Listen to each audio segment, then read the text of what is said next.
कोलकाता में Finn Allen के रनों की आंधी आई। कोलकाता नाइट राइडर्स को 5वीं जीत दिलाई। इस जीत के साथ ही केकेआर प्लेऑफ में करेगी क्वालिफाई।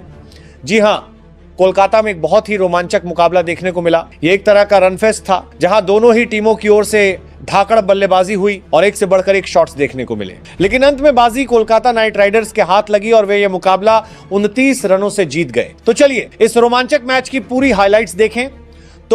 तो कोलकाता में गुजरात के कप्तान शुभमन गिल ने टॉस जीतकर पहले गेंदबाजी करने का फैसला किया। यह फैसला गुजरात के खिलाफ ही चला गया, क्योंकि पहले बल्लेबाजी करते हुए कोलकाता ने 248 रनों का विशालकाय लक्ष्य खड़ा कर दिया। ओपनिंग करने आए फिन एलन और अजिंक्य रहाणे के बीच पावर प्ले में अच्छी शुरुआत हुई। पहले 4 ओवर तक रहाणे संभलकर और एलन आक्रामक बल्लेबाजी कर रहे थे, लेकिन फिर 5वें ओवर में अजिंक्य रहाणे एक चौका लगाकर मोहम्मद सिराज की बॉल पर बोल्ड हो गए।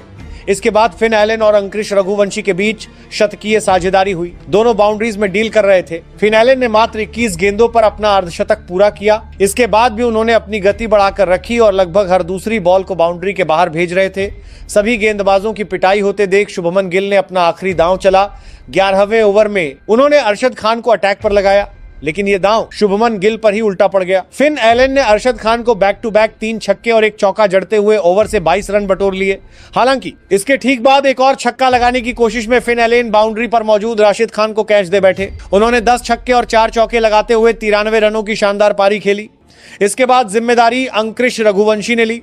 वे क्लासिकल शॉट खेल रहे थे और कैमरन ग्रीन से ज्यादा स्ट्राइक रोटेट करवा रहे थे। कोलकाता नाइट राइडर्स की यह प्लानिंग बिल्कुल सही साबित हुई। अंकृश और कैमरन ग्रीन के बीच एक 108 रनों की शानदार साझेदारी हुई। अब गुजरात का कोई भी बॉलर सामने आ रहा था, चाहे साई किशोर हो, Kagiso Rabada, Jason holder, Rashid Khan या फिर मोहम्मद सिराज, सभी की जमकर धुनाई हो रही थी। रघुवंशी ने अपनी 7वीं IPL 50 जड़ी।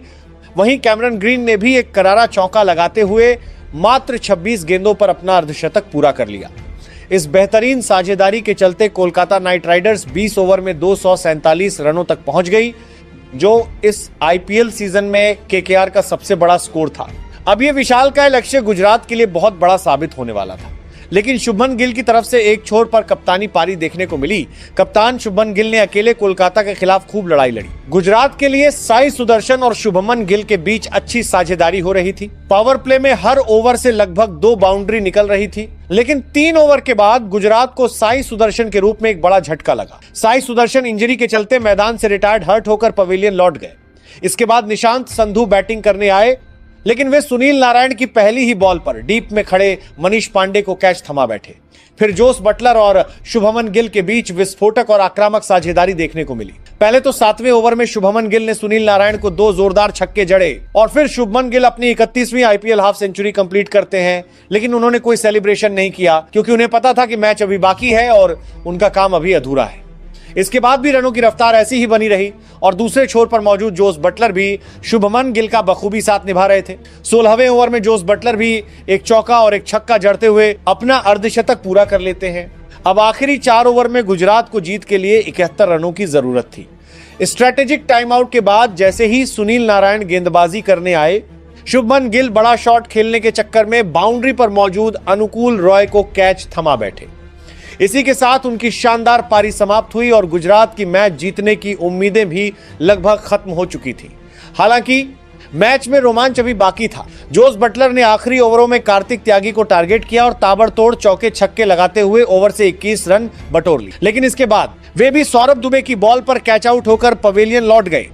अंततः कोलकाता नाइट राइडर्स ने यह मुकाबला 29 रनों से अपने नाम कर लिया। अब आपको क्या लगता है, क्या कोलकाता नाइट राइडर्स यहां से प्लेऑफ के लिए क्वालिफाई कर पाएगी या नहीं? हमें कमेंट करके अपनी राय जरूर बताएं। क्रिकेट की ऐसी ही सभी लेटेस्ट अपडेट्स के लिए चैनल को अभी सब्सक्राइब कर लें। धन्यवाद। जय हिंद, जय भारत।